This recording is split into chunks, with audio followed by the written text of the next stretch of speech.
Anna, welcome back to our continuing coverage of Budget 2025. This is Budget in Focus. I'm here today with Honorable MP Amanza Walton Desir, who just gave a rousing speech, speaking really to the heart of a lot of critical issues when it comes to our foreign affairs in this country, as well as some domestic affairs that I think really needed to be highlighted.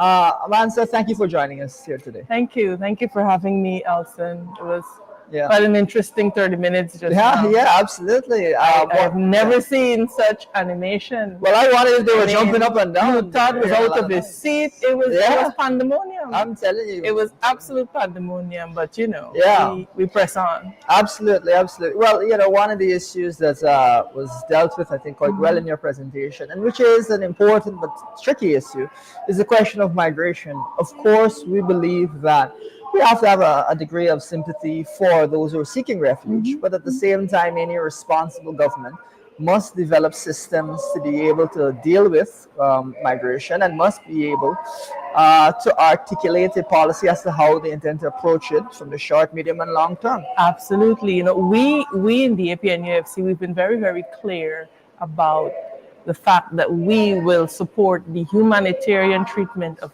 any migrant in our country. That is not an issue that is up for debate. We're on record as saying that. We said it publicly. We've said it in the National Assembly.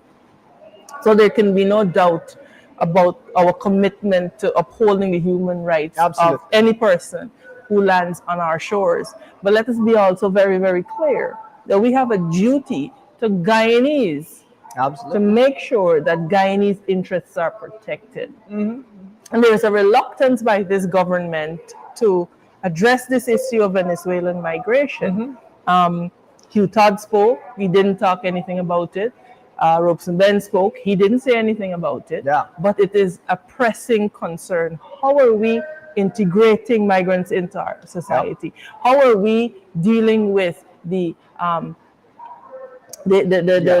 excess numbers that are now overwhelming our healthcare system, our education system, etc.? The government has not said anything to us in that regard. Yeah, But they absolutely. come to tell us that we should not speak on the issue. Well, we will speak because somebody has Yeah. to take care of the welfare of Guyanese, and it is very clear to me that it is not Absolutely. the PPPC Absolutely. administration. So a balanced approach, an approach Yeah. that accommodates migrants, because of course we do need labor supply. Sure. That is a reality.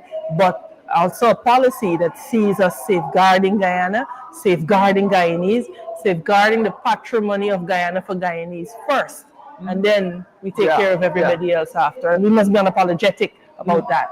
Yeah, absolutely. What we've seen from the government, and even the speaker after you, one of the things she started off by saying is that it's a problem with no solution or something to that effect, which unfortunately makes it seem, and I think this was in your presentation, that the government is totally apathetic. They have no control over the issue. No anymore. idea what to do. No control. So what they're basically saying is that people could roll up into this country, do what they want, Exactly. have their way with Guyanese, Exactly. and there is no solution to the problem. If we're to believe what the Honorable Onaj Walton is saying to the National Assembly right now. Extremely irresponsible approach. Absolutely. I'd say by the government. They're an irresponsible government.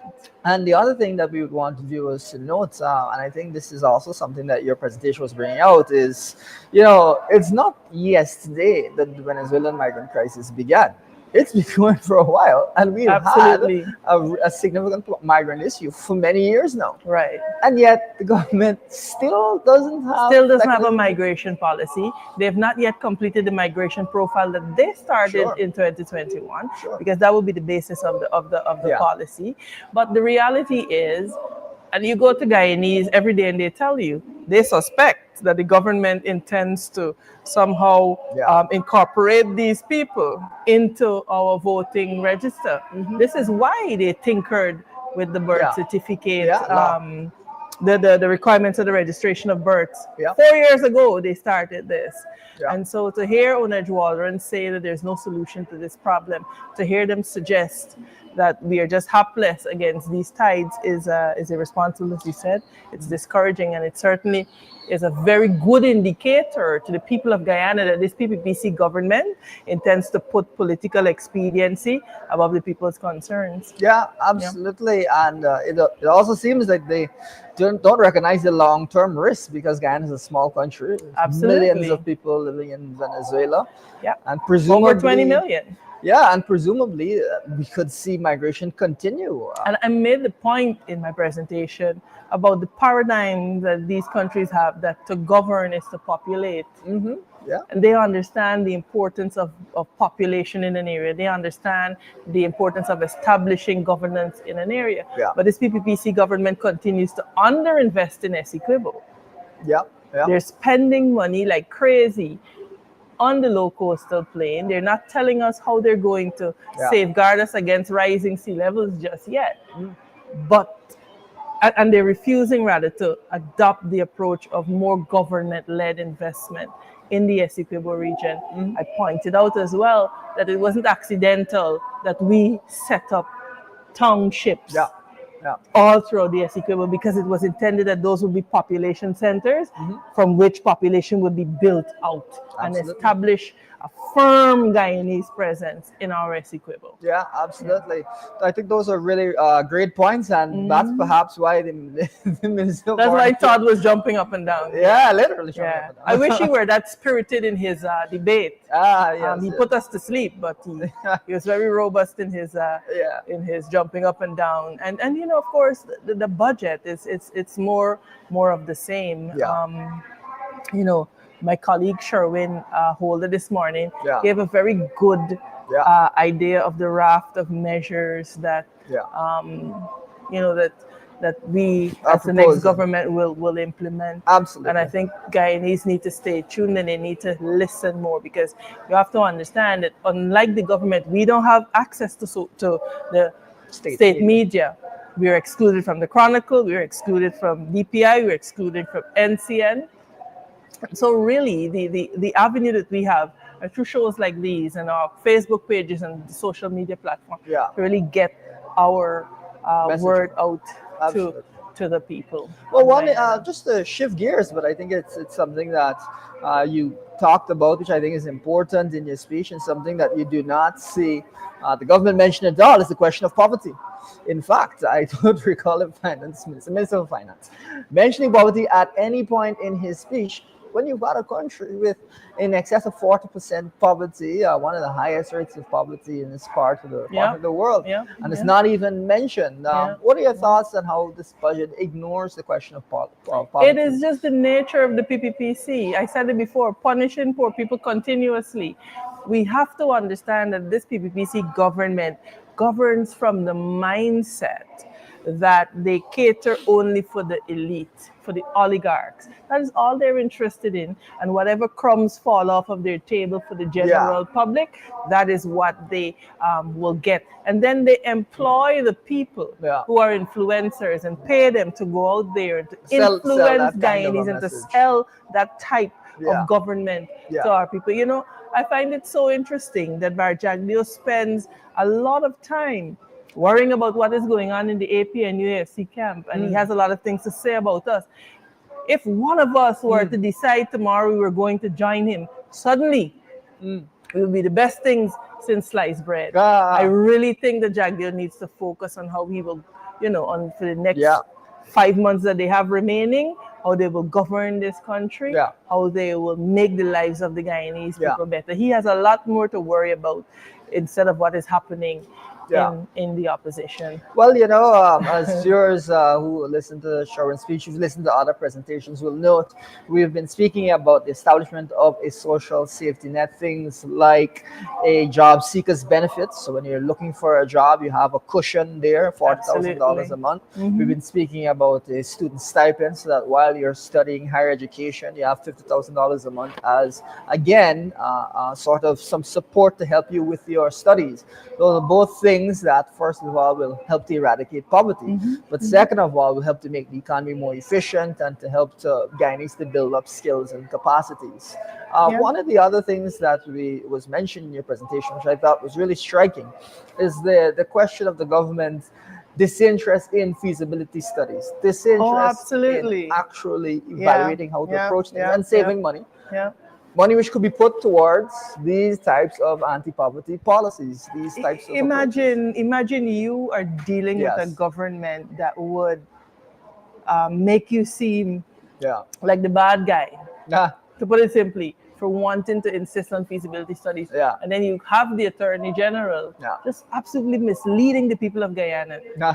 about feasibility studies. Yeah. But I will tell you that the governance paradigms are different. We are Totally. unapologetically for the people, for the Yeah. hardworking Guyanese. Yeah. The PPP has established that they're for the oligarchs and the friends, Mm. the family, and their favorites. Yeah. And so I think ultimately Guyanese have to decide what Yeah. they want. They have to search out the facts.